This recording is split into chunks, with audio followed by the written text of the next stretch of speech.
စဉ်ခါ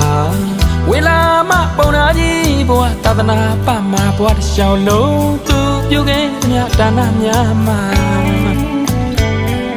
ဗုဒ္ဓမြတ်စွာသာသနာတွင်မှာသောတာပန်တစ်ပါးကိုလူတော်အလူကပို့မြတ်တာ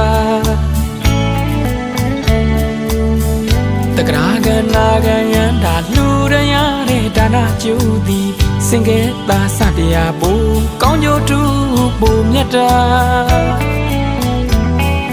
ရန္တာပါတရားပေလူရာတရှင်ပစ္စေကဗုဒ္ဓတစ်ပါးကိုလူရန်ကုသိုလ်စတရားပူကောင်းကျိုးတူ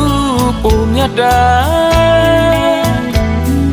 ရှင်ပစ္စေကဗုဒ္ဓပါတရားလူရန်မူထက်စတရားပူတပင်ညူတပရားတစုကိုလူရန်ကုသိုလ်ပူမြတ်တာ